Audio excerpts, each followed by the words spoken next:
라이놀드 니버라고 하는 신학자는 현대 인간 이해에 대해서 큰 공헌을 했습니다. 그는 본래 독일 사람인데 미국으로 건너가서 신학 공부를 했고 최초로 자유주의 신학의 그 부적절성을 지적하고 배격한 그러한 사람입니다. 특히 자유주의 신학의 낙관적 인간 이해에 기초한 그 사회복음신학의 결정을 발견하고 성경적인 인간관에 기초해서 사회윤리와 정치윤리를 제시한 사람이기도 합니다. 그의 중요한 신학적 공헌은 인간에 대한 해명에 있으며 그의 신학적 관심은 역시 인간이었습니다. 또 니버는 교만에 대해서 4가지 교만을 말하고 있습니다. 그 첫 번째는 뭐냐? 권력의 교만, 두 번째는 지적 교만, 세 번째는 도덕적 교만, 네 번째는 정치적 교만에 대해서 교만을 말하고 있습니다. 먼저 권력의 교만에 대해서 그는 이렇게 주장했습니다. 권력을 구하는 욕망을 의미하며 이것은 두 형태에 취한다. 유한적인 힘을 절대시하는 것과 불안정을 극복하는 것이다. 그렇게 말했어요. 유한적인 힘을 절대시하는 것은 인간의 약함을 인정하지 않으려고 하는 것이고, 불안정을 극복하는 것이란 그 약함을 극복하려다가 그것을 오히려 망각해 버리는 것이다. 이렇게 말을 했어요. 지적 교만에 대해서는 이렇게 말을 했습니다. 이는 권력의 교만이 한층 더 정신적으로 이상화한 것을 말한다. 진리에 대한 인간 인식의 유한성을 절대시하는 것이다. 그 다음에 세 번째로 도덕적 교만에 대해서는 또 이렇게 주장을 했습니다. 도덕적 교만은 상대적으로 선한 것을 절대적으로 선한 것으로 가장하는 교만이다. 그 다음에 마지막으로 정신적인 교만에 대해서는 이렇게 주장을 했습니다. 이것은 바로 궁극적인 죄다. 이것은 도덕적 교만 속에 포함된 자기 신격화를 표명하는 종교적인 죄다. 라이놀드 니버라고 하는 이 신학자는 이 종교적 교만을 인간 죄악상의 최종적인 표현으로 간주를 했습니다. 한편 죄의 두 번째 형태인 유욕은 하나님 대신에 자기 자신을 존재와 생애 중심에 두는 그러한 자기 본의로 인하여서 결론에 혼돈에 빠지는 것이다. 이렇게 주장을 했습니다. 자기 속에 있는 특정한 그 충동과 욕망이 자신을 부당하게 일치시킴으로써 자기 내부의 조화가 파괴되는 것이다 라는 거죠.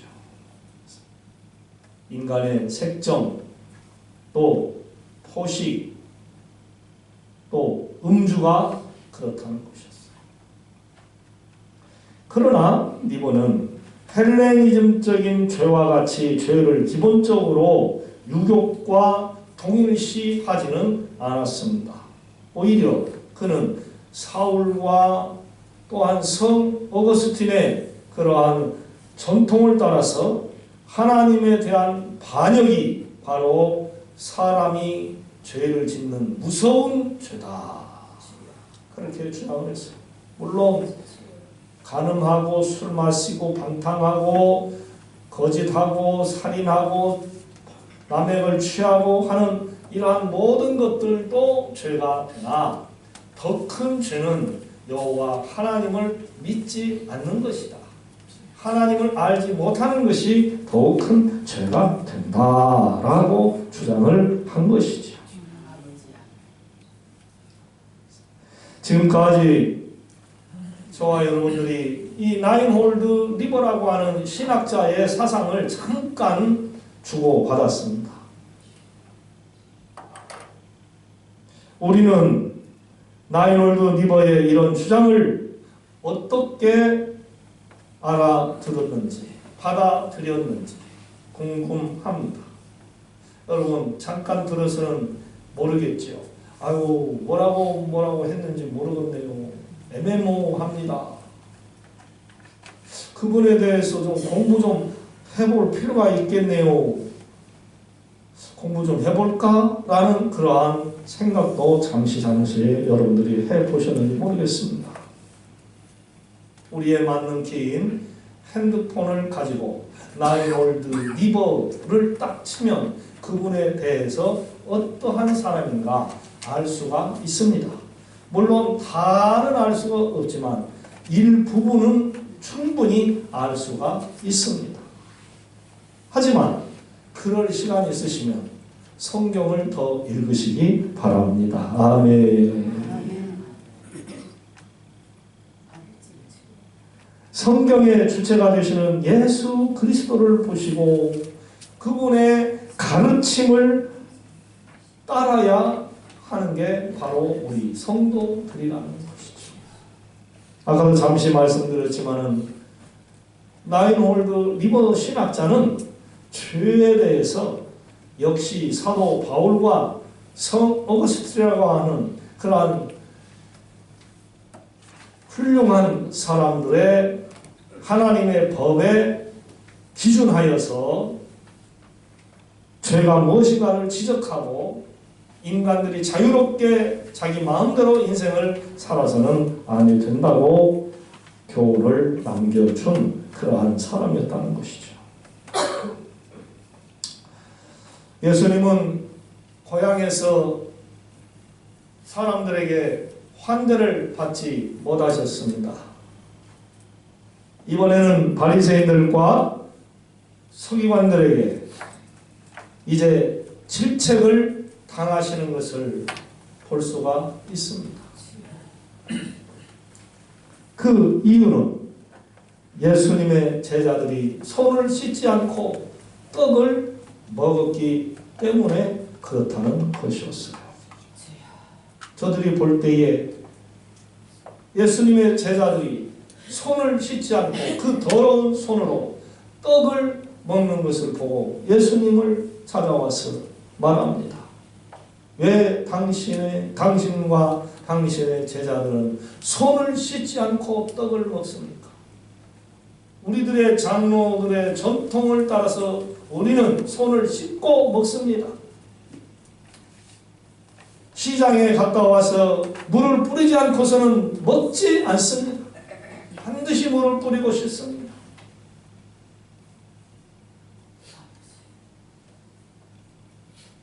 당신들은 도대체 어떻게 된 사람들이기에 우리 장로들의 전통을 따르지 아니합니까? 이렇게 따지고 듭니다.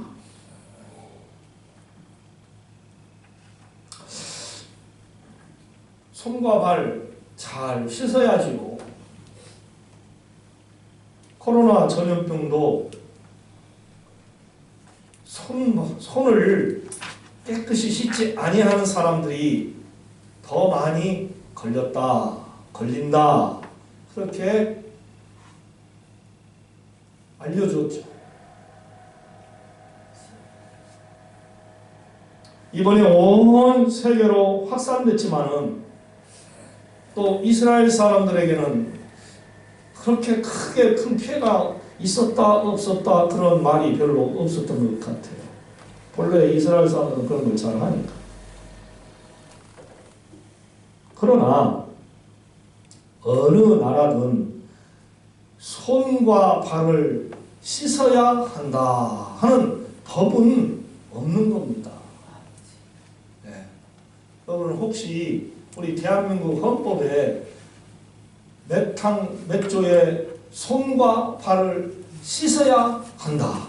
그렇지 아니하면 1년의 징역형과 1,000만 원의 벌금을 물을 것입니다 하는 이런 법이 있습니까? 없습니까? 아무리 눈을 씻고 보고 또 씻고 보고 쳐다봐도 그런 법은 없어요. 왜 그럴까요? 그러면? 왜? 여러분 손과 발 씻는 것은 뭐예요? 기본이에요. 기본 따라해 봅시다. 손발 씻는 것은 기본입니다. 그런데도 아직도 그 기본을 못 지키는 사람들이 있어요. 어디 나갔다 오면 손부터 씻어야 돼요. 하루 종일 지냈으면 샤워도 하고요. 청결하게 하는 게 사람이지. 짐승하고 다른 게 뭐예요? 사람이지 뭐. 사람들은 기본적으로 자기 청결을 위해서 힘쓰는 거예요. 근데 그걸 뭘 법으로 세워요. 유치하게. 응? 손발을 씻어야 한다. 이걸 법으로 세우냐고. 참 유치하기 짝이 없죠. 여러분 음식 먹을 때 손 씻습니까? 안 씻습니까? 기본이죠. 기본. 수많은 세균이 내 손 안에 막 득실득실합니다. 현미경으로 지켜보면은 진짜 우리 손에 세균이 아주 그냥 엄청나게 많습니다. 근데 그걸 안 씻고 막 음식을 먹어봐요. 포도도 먹고 자두도 먹고 복숭아도 먹고 사과도 먹고 막 먹어봐요. 뭐 먹는 거예요? 과일과 세균을 막 같이 섞어서 막 먹는 거예요.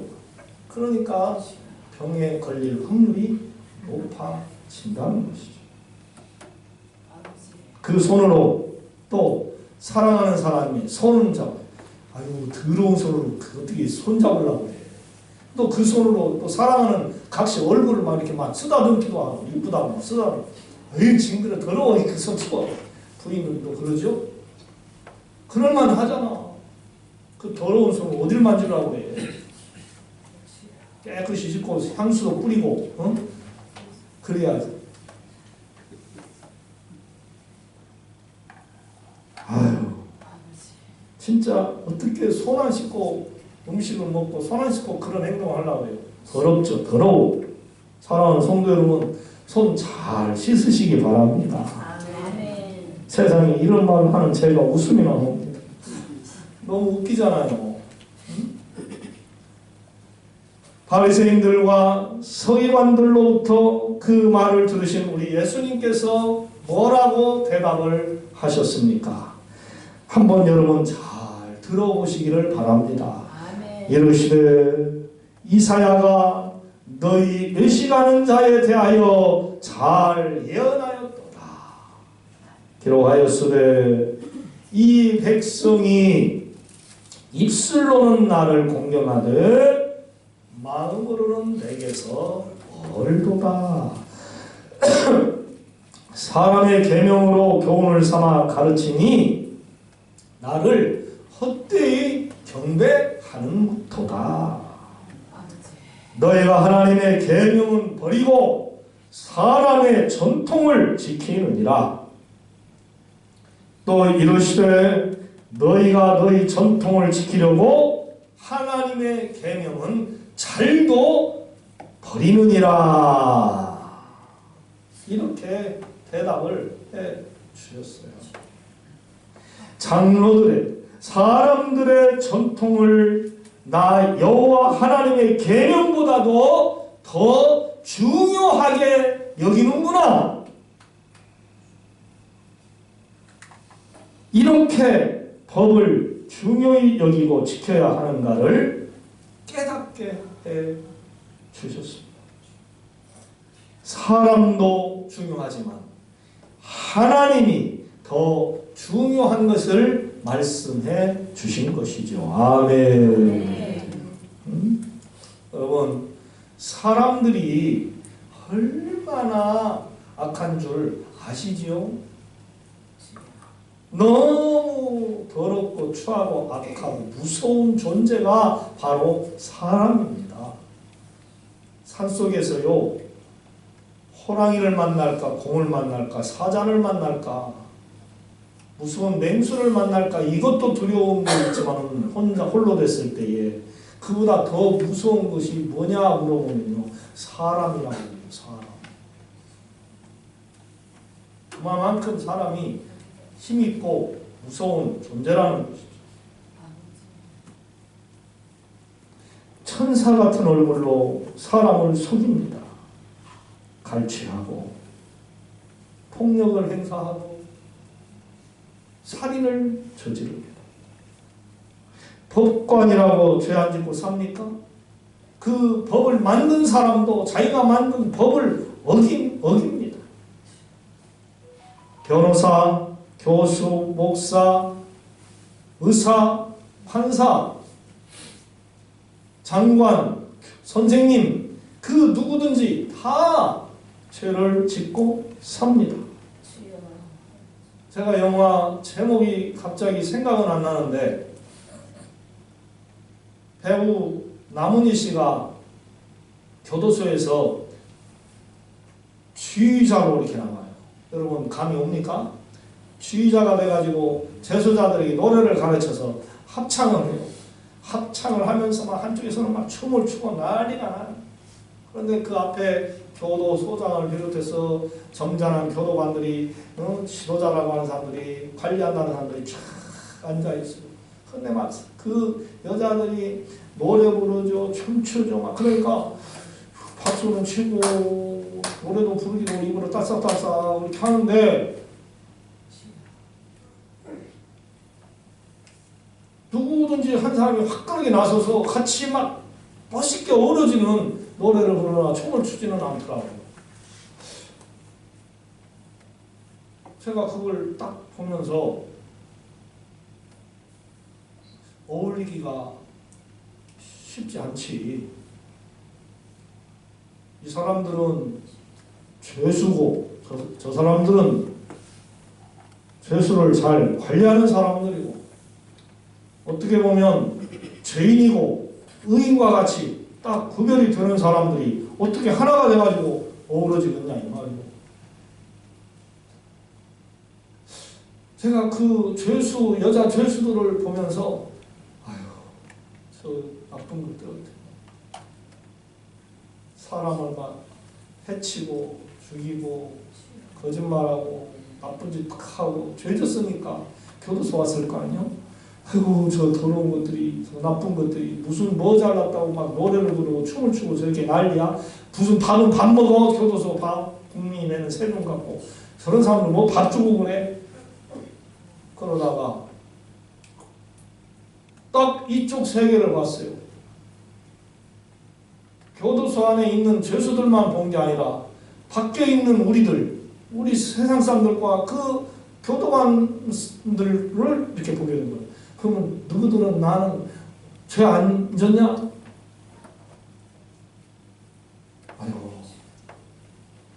우리도 너희들하고 똑같다. 우리도 죄 짓고 산다.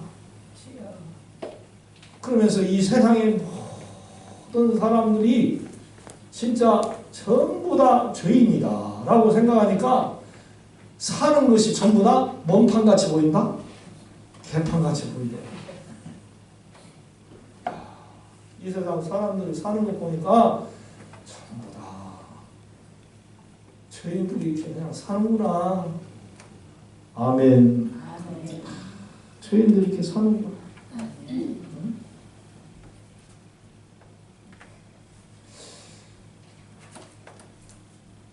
결론이 그렇게 나오더라고요. 결론이.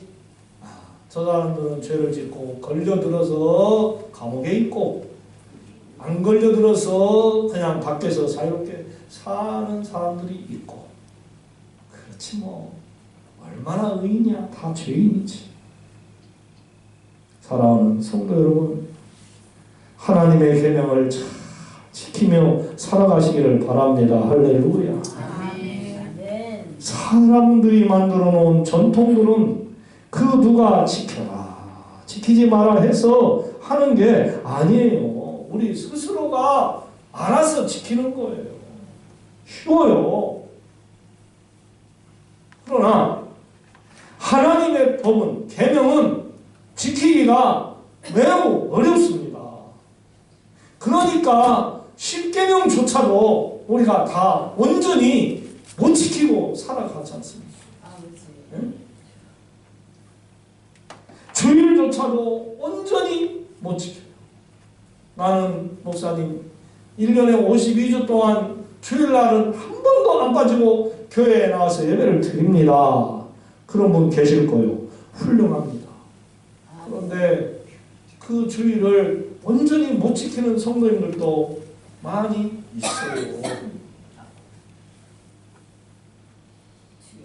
일주일에 한 번도 성전에 나와서 예배를 못 드리는 성도님들도 계신다는 거예요. 그러면 부모님 공경은 또 어떻습니까? 부모님 공경은 부모는요 10자식이라도 20자식이라도 다 키워냅니다. 그런데 10자식이 부모 한 사람을 제대로 모시지를 못합니다. 여러분 이거 사실이죠? 인정하죠? 인정할 수밖에 없죠. 나는 이래서 못 모신다. 요양원 보내줘. 나는 이래서 저래서 못 모신다. 나 또한 그렇소 저렇소. 똑같네. 다 핑계대면 다 이유가 있어. 아이고 나 결혼할 때 시어머니가 반대해서 나 못 모셔. 우리 시어머니 나 미워 싫어. 그런 사람도 있고, 당연히 아프면 요양원 가야지 뭐 이런 사람도 있고.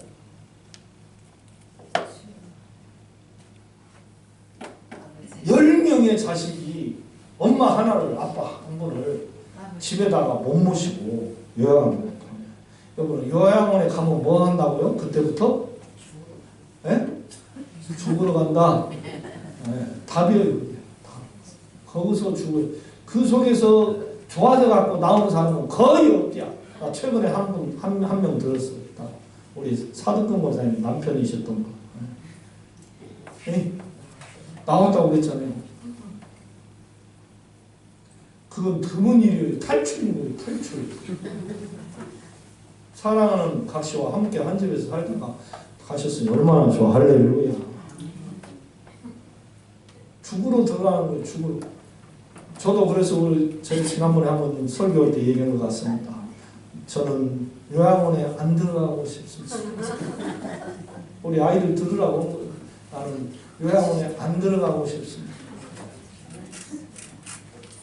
우리 옛날에 요양원이 어디가 있었어? 죽으나 사나 자식들이 모셨죠. 아멘.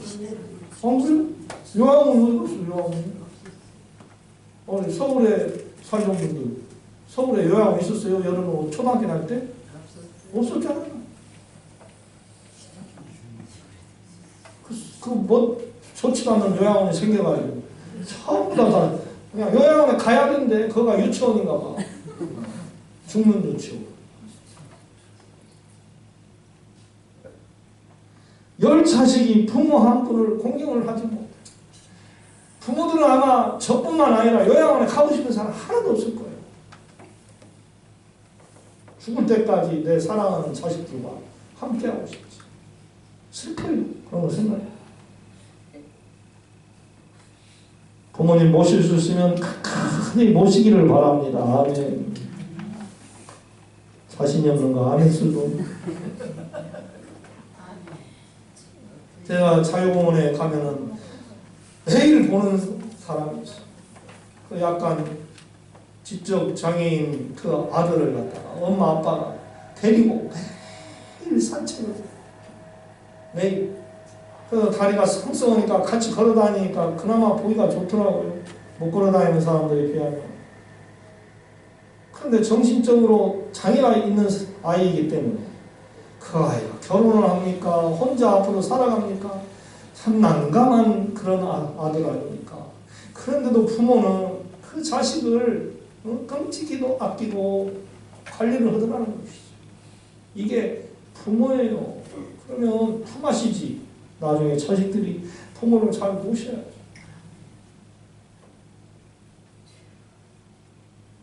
살인하지 말라, 간음하지 말라, 도둑질하지 말라, 욕심내지 말라. 이러한 법들도 우리가 온전히 못 지켜요. 아마 장담하건대 저나 여러분들은 이 10계명을 온전히 다 못 지킬 것입니다. 10가지. 아이고 목사님 10가지가 아니라 3가지도 나는 제대로 못 지키는 한 가지나 나는 지키고 있네요. 나는 한 가지 못 지키는 거 있네. 9가지는 지키는데 다양하게 이러한 반응들이 있을 수 있을 것입니다. 바로 우리는 와신상담의 마음과 온전한 믿음으로 하나님의 법을 하나씩 곱씹듯이 잘 지키며 신앙생활을 해야 할 줄로 믿습니다. 아멘. 아멘. 진짜 저와 여러분들이 아담과 하와의 후손들이기에 원죄를 가지고 온 사람들인 만큼 악이 속에 있기 때문에 죄인으로밖에는 살 수가 없는 것입니다. 하지만 그렇다고 언제까지 우리가 개처럼 토한 것을 또 먹고 또 먹듯이 범죄하면서 나쁘게 살 수는 없는 것 아니겠습니까?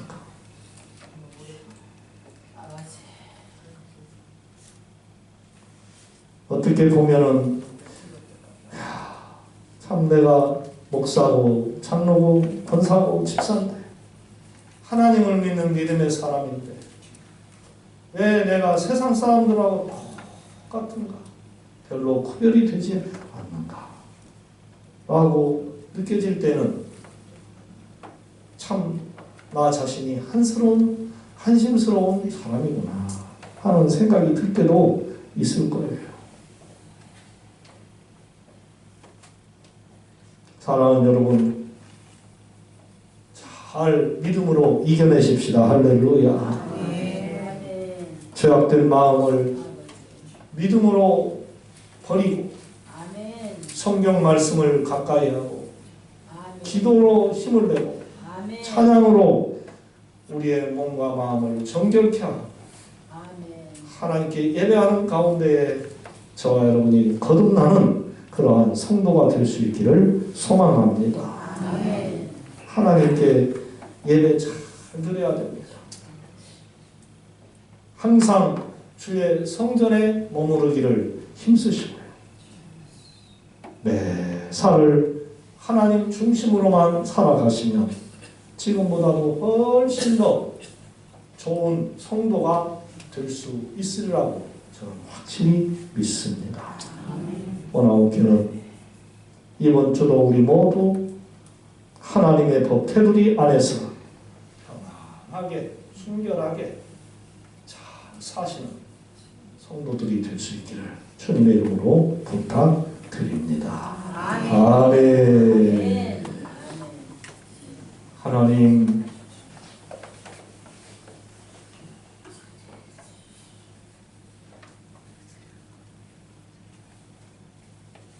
죄악된 모습으로